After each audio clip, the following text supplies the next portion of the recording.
सीमा पे हुई, तो ये शब्द आता था। हमारी फिल्म का नाम है घुसपैठ, और ये घुसपैठ जो है आज के वक्त में जो एक डिजिटल क्रांति है, आज हर किसी के पास स्मार्टफोन है, और स्मार्टफोन में हमारी बहुत सारी पर्सनल इंफॉर्मेशन होती है, और डिजिटल घुसपैठ हो रही है। और आपसे बेहतर कौन बताएगा कि लोगों को उन किन चीज़ों के बारे में अवेयर रहना चाहिए, क्या गलती होती है तो आपके साथ क्या कुछ हो सकता है। बिकॉज हमें कॉल्स आती हैं बैंक के कम खोटा लेकर के या अलग अलग तरह की, तो प्लीज सर थोड़ा इसके बारे में हमें बताएं, बिकॉज हमारी फिल्म डिजिटल घुसपैठ के स्पेस में है, एंड आपसे बेहतर कौन बताएगा। देखिए, इसके बारे में मैं यही बोलूँगा कि सबसे पहले तो मैं आपको और आपके डायरेक्टर मिस्टर गणेशन को बहुत बहुत बधाई देना चाहता हूँ कि उन्होंने एक ऐसा ज्वलंत टॉपिक को चूज़ किया है जो आजकल बहुत ज़्यादा कंटेम्प्रेरी है और सबके जीवन को छू रहा है। ये एक बहुत बड़ी बात है। और जैसा कि है, साइबर क्राइम से लड़ने का एक ही तरीका है, वो है जागरूकता फैलाना, क्योंकि ये बाउंड्रीलेस क्राइम है और इसमें कई बार क्रिमिनल्स ये सोचता है कि वो एनोनिमस है, उस पर पकड़ा नहीं जा सकता। परंतु मैं यही बताना चाहूँगा कि डिजिटल क्राइम को भी ट्रैक किया जा सकता है। एक बहुत ही फेमस कहावत है जो कहती है, internet never forgets, internet never forgets. इसलिए हम सभी यंग बच्चों को और सभी इम्प्रेशनेबल माइंड्स को ऐसी हिदायत देते हैं कि इंटरनेट में कभी भी कोई अपनी ऑब्जेक्शनेबल या पर्सनल जानकारी ना डालें, क्योंकि इंटरनेट में कभी भी वो विलुप्त नहीं होगी, किसी ना किसी सर्वर में वो मौजूद रहेगी। और आई थिंक यही आपके फिल्म का भी एक मुख्य विषय है, किस तरह से इसी पर्सनल इंफॉर्मेशन को किसी को एक्सप्लॉइट करने के लिए, किसी को एक्सटॉर्ट करने के लिए या सेक्स टॉर्शन करने के लिए भी ऐसी इंफॉर्मेशन का मिसयूज किया जा रहा है। तो आज के, जैसे आपने बोला, डिजिटल घुसपैठ, आज इंडिया में लगभग 80 करोड़ स्मार्टफोन्स हैं, और जो कि विश्व में लगभग अमंग्स द हाईएस्ट है। 80 करोड़ स्मार्टफोन्स मतलब 80 करोड़ भारतीयों के पास एक सुपर कंप्यूटर अपने पाम में, और इसमें हमारे कंप्यूटर्स तो मुहैया करा दिया, पर उनकी जागरूकता उतनी अच्छी तरह से अभी तक फैल नहीं पाई है। और आपकी मूवी मेरे ख्याल से will go a long way in spreading this awareness. हमारी फिल्म में मेरा किरदार जो है थोड़ा स्कैमिंग और स्टॉकिंग करता है। So I know that this happens to lot of females across the nation. तो वो क्या कर सकती हैं अगर कहीं फंस गई हैं और किसी को बताना है, तो कोई हेल्पलाइन है, कोई कहीं फ़ोन कर सकती हैं? देखिए, सबसे पहले तो आप जैसे किरदारों को पता होना चाहिए, जैसे साइबर क्रिमिनल्स को, कि ये साइबर क्राइम की श्रेणी में आता है। It is a crime which can land you in jail for more than 7 years। तो फर्स्ट ऑफ ऑल जो स्कैमर्स हैं, जो साइबर स्टॉकर्स हैं, साइबर पुलिस हैं, उनको सबसे पहले ये जानना चाहिए कि वो एक साइबर क्राइम कमिट कर रहे हैं, जो कि बहुत सारे क्रिमिनल्स को ये पता नहीं होता। वो सोचते हैं ये एक बहुत मजाक का विषय है, या उनको परवर्टेड प्लेजर दे रहा है, या एक तरह का आनंद दे रहा है, और इसमें कोई लीगल इम्प्लीकेशन नहीं। तो मैं उनको ये बताना चाहूँगा कि ऐसे डिपार्टमेंट्स गवर्नमेंट ने बनाए जो सिर्फ इसी क्राइम करने वाले लोगों को रोकने के लिए सक्षम है। दूसरी बात, बहुत सारी लड़कियाँ स्टिग्मा या शर्म की वजह से ये क्राइम रिपोर्ट नहीं करती हमारे पास, जिससे कि साइबर क्रिमिनल्स के So that is the main reason, sir. Actually, what we have started in this film, we created a hashtag, My Pushpitya Story. The problem is the people who are just facing this kind of a problem, they don't have mental courage to come out and say. Actually, or just share that information with their own relatives. So what is that stopping them, or whether the social stigma or the fear, which one stops, or what is the way to just bring them out from that stigma? See, that is what we call in our cybercrime word, destigmatization of crime. That means the stigma has to be removed from this crime. For instance, in physical world, if dacoity is committed, nobody feels shy for reporting it. So Because the victim is given a lot of comfort, the victim is given a lot of assurances and mental peace. Same is the case. We are being attuned, we are being trained, the police is being trained to give this kind of mental comfort and peace to the victims of cybercrime as well, and to destigmatize the crime. आपने जो hashtag चलाया है, ये बहुत ही अच्छी पहल है आपकी, जिससे कि डिस्टिग्मेटाइजेशन या शर्म को क्राइम से हटाने की मुहिम है, उसमें बहुत ज़्यादा मदद मिलेगी और मैं सभी ऐसे विक्टिम्स को, सभी ऐसी बच्चियों को या इवन मेल्स, आजकल मेल्स के साथ भी सेक्सटॉर्शन हो रहा है, उन सब को मैं ये हिदायत देना चाहूँगा, ये गुजारिश करना चाहूँगा कि आप बिना कोई शर्म के पुलिस को ये क्राइम रिपोर्ट कीजिए। जैसा आपने पूछा ऐसी कोई हेल्पलाइन है, जी हाँ, हम एक हेल्पलाइन चला रहे हैं, 1930 उसका नंबर है, 1930। आप तुरंत उसमें कंप्लेन कीजिए, हम आईपी एड्रेसेस ट्रेस करेंगे, सर्वर्स ट्रेस करेंगे और क्राइम और क्रिमिनल की तह तक जरूर पहुंच पाएंगे। और इस साल में आपको बताऊं कम से कम 51 केसेस ऐसे हमारे पास आए हैं जिसमें हमने बच्चियों की जान बचाई है। उनके अंदर सुसाइडल थॉट्स आ रहे थे, लेकिन उन्होंने करेज करके मेंटल करेज डेवलप किया और they approached us and we could परावृत करने में हम सफल हो पाए उनको सुसाइडल थॉट्स से, और उन्होंने उसके बाद कंप्लेंट्स भी रजिस्टर कराई। और ऐसे बहुत सारे क्रिमिनल्स अरेस्ट हुए जो वेल एजुकेटेड हैं, एमबीए कर रहे हैं, इंजीनियरिंग कर रहे हैं, उनको हम इंजीनियरिंग कॉलेज से पकड़ कर लाए। एक चीज मैं जानना चाहूंगा, because you are heading this cyber department and all Maharashtra में, और बड़ा राज्य है, आप लोगों को क्या दिक्कतें क्या आती हैं जब इस तरीके के केसेस होते हैं? तो आप लोगों को क्या प्रॉब्लम आती है उसको सॉल्व करने में? जो मतलब एक कॉमन सिटीजन जो है क्या गलती करता है जिसकी वजह से आप लोग उस केस की जड़ को पकड़ नहीं पाते? देखिए, सबसे पहली बात साइबर क्राइम में है, इट्स अ बाउंड्रीलेस क्राइम। विदेश में भी बैठा व्यक्ति एक साइबर क्राइम कर सकता है किसी भी कंट्री में, क्योंकि सर्वर्स, इंटरनेट सब इंटरकनेक्टेड हैं, अंडर सी केबल्स जा रहे हैं इंटरनेट को कनेक्ट करने के लिए। तो बाउंड्रीलेस होना एक बहुत बड़ा चैलेंज है। दूसरा, लोग फिक्टिशियस अकाउंट्स बनाते हैं, इंपर्सोनेशन करते हैं और फिशिंग अटैक्स करते हैं। ये क्या होते हैं मैं आपको बताऊंगा। इंपर्सोनेशन मतलब किसी और की आइडेंटिटी पे अपना अकाउंट बना लेना, किसी और की डीपी चुरा के अपनी डीपी बना के। फिक्टिशियस अकाउंट, किसी फर्जी अकाउंट बना लेना। तीसरा है फिशिंग अटैक, मतलब किसी ओरिजिनल वेबसाइट या ओरिजिनल पोर्टल से हूबहू मिलता जुलता अपना अकाउंट बना के ऐसा प्रतीत कराना कि वो ओरिजिनल है। फॉर इंस्टेंस, एक मॉबलैंड की वेबसाइट किसी ने बनाई और नकली पेन बेचना चालू कर दिया मॉबलैंड कम रेट पर। 2 साल तक उसका व्यवसाय चलता रहा। बाद में मॉबलैंड को समझ में आया तो उसने हमें कंप्लेन दिया, और मॉबलैंड कंपनी की कंप्लेन में हमने उस फिशिंग वेबसाइट को डाउन कराया, अरेस्ट किया उस पर्सन को। लेकिन 2 साल तक उसने काफी पैसे बना लिए नकली मॉबलैंड पेन बेच कर, और लोगों को पता भी नहीं चला, जो कंज्यूमर्स हैं उनको लगा उनके पास असली पेन है। तो ऐसा बहुत सारी चीजें होती रहती हैं। तो ये एक बहुत बड़ा चैलेंज है।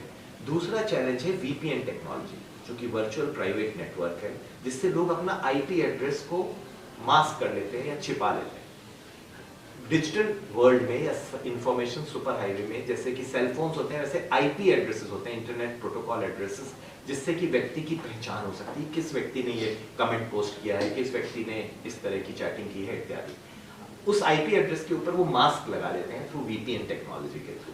तो उस तक पहुंचना और मुश्किल हो जाता है, क्योंकि हमको वीपीएन से भी पूछना पड़ता है कि ये मास्क किसने लगाया है, और वो वीपीएन किसी दूसरे कंट्री जैसे ईरान या पाकिस्तान में बैठा हुआ व्यक्ति चला रहा है, तो उससे इंफॉर्मेशन लेना बहुत मुश्किल हो जाता है इन सब चीजों की वजह से। लेकिन साथ ही साथ मैं कहूंगा कि इंटरनेट क्राइम या साइबर क्राइम सबसे आसान भी है डिटेक्ट करना, क्योंकि डिजिटल फुटप्रिंट्स कभी भी किसी सर्वर से मिटती नहीं है।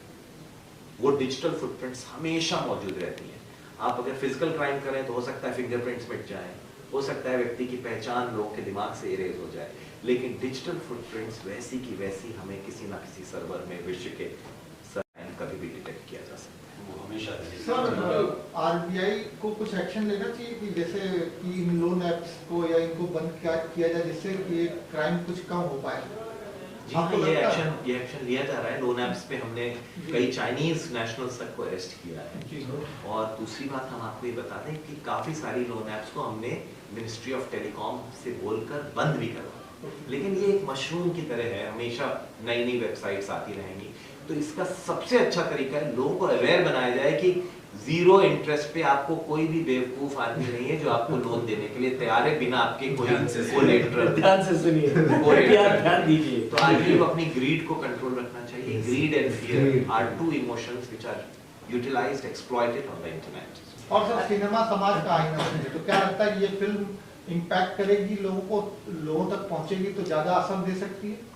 मैं आपको ये बताऊं कि स्क्रिप्ट राइटर्स अभी साइबर क्राइम वर्ल्ड से ज़्यादा फैमिलियर हुए नहीं है, वरना उनको ऐसी ऐसी स्क्रिप्ट्स मिलेंगी जो नॉर्मल स्क्रिप्ट्स से बहुत बेहतरीन होंगी, बहुत इंटरेस्टिंग होंगी, बहुत सस्पेंस होगा उसमें, बहुत ज़्यादा एक्शन होगा, सब कुछ होगा।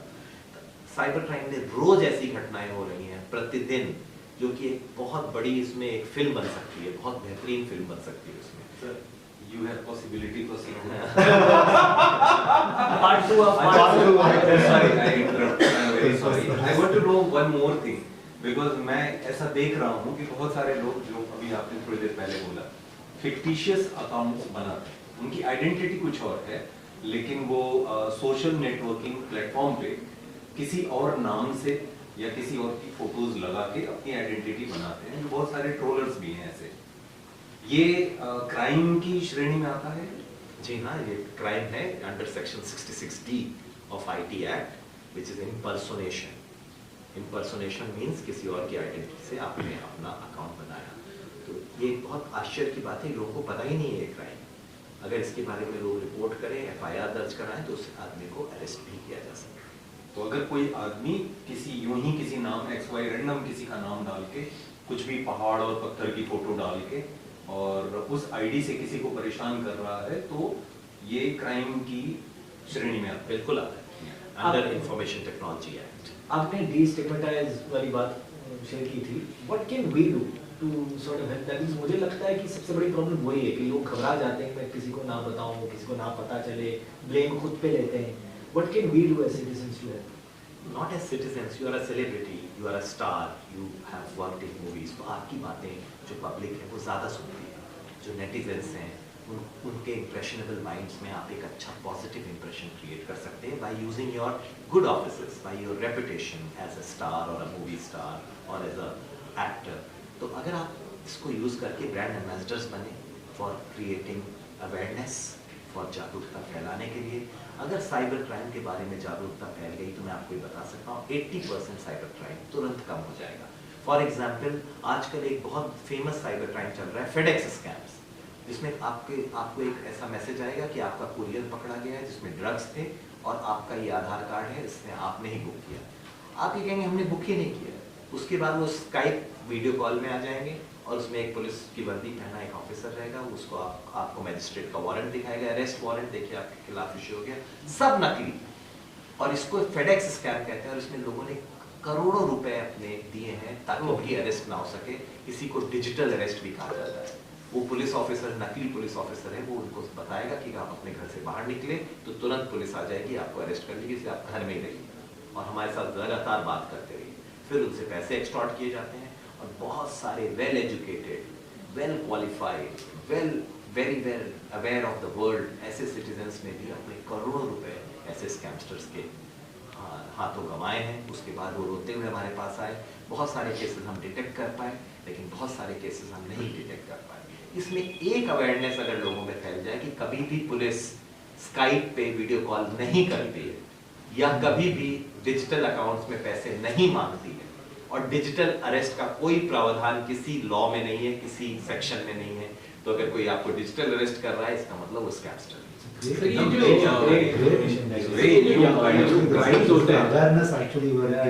ऐसे हम आपको रोज स्टोरीज दे सकते हैं। एक सीनियर सिटीजन ने 2.3 करोड़ रुपीस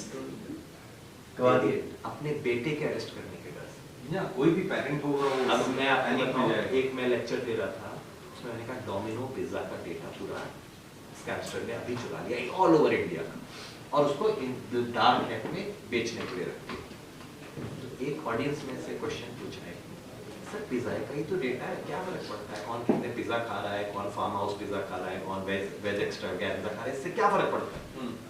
तो फिर हमने कहा ये आपकी अवेयरनेस की कमी है, क्योंकि इसके साथ साथ उस पिज्जा डेटा में उनके बैंक अकाउंट्स, उनके क्रेडिट कार्ड नंबर, उनके पिन नंबर्स, उनका physical address, physical mobile number, सब कुछ मौजूद है। और ये गोल्ड माइन है स्कैमस्टर्स की, personal information, because data is the new oil.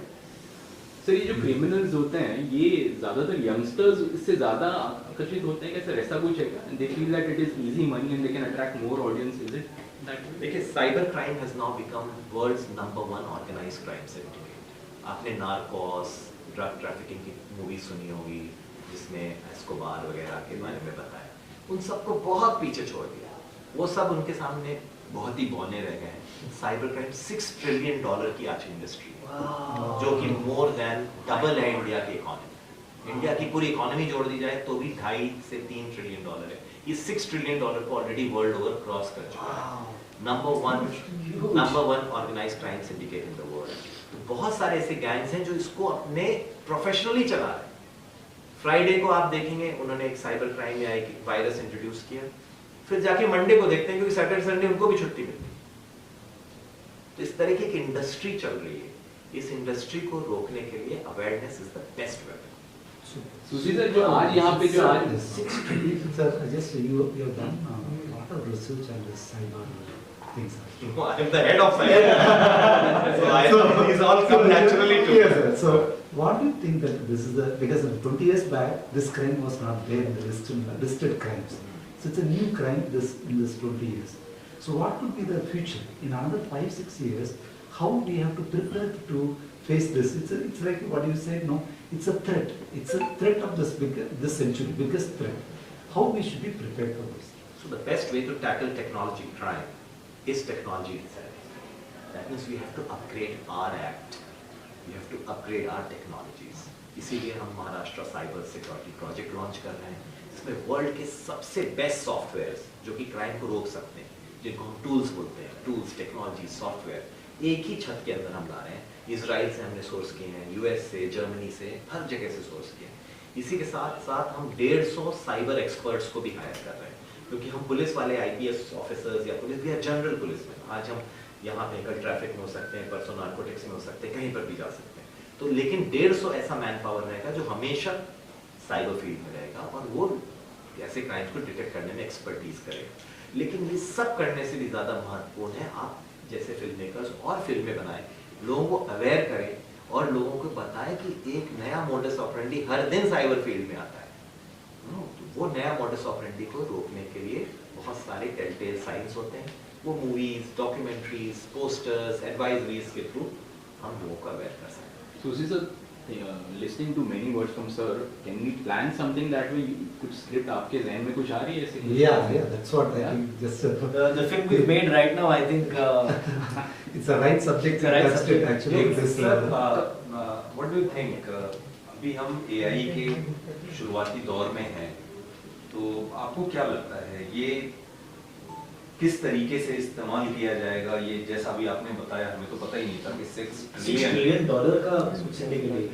तो ये कितना खतरनाक है और कितना सहयोगी होगा आपके लिए? देखिए, artificial intelligence is a new technology. कोई भी नई टेक्नोलॉजी लॉन्च होती है, उसके प्रॉस भी होते हैं, कॉन्स भी होते हैं।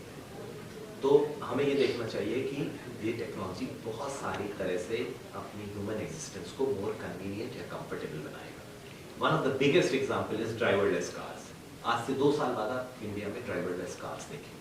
ड्राइवर की जरूरत नहीं, कार्स अपने आप अपना रूट में जीपीएस के द्वारा चलेगी। थोड़े दिन बाद आप ड्रोन्स देखेंगे, जो आदमी बैठ जाएगा, उड़कर दूसरी जगह पहुंच जाएगा। These are called driverless drones. तो ये सब टेक्नोलॉजी बहुत दूर नहीं है, इनका ऑलरेडी ट्रायल्स हो रहा है। 1-2 साल में ये सब आर्टिफिशियल इंटेलिजेंस पे बेस्ड। परंतु आर्टिफिशियल इंटेलिजेंस अगर गलत हाथों में पड़ जाए तो it can have disasters consequences also. For example deep fake and deep new technology. Deep word का होता है डीप लर्निंग। डीप वर्ड का मतलब है डीप लर्निंग, मतलब कंप्यूटर को भी लर्न कराया जाता है और उससे आपका एक नॉर्मल वीडियो को हम किसी भी तरह का वीडियो बना सकते हैं। न्यूड भी बना सकते हैं, हम आपको कोई कृत्य करते हुए दिखा सकते हैं आर्टिफिशियल इंटेलिजेंस के तहत।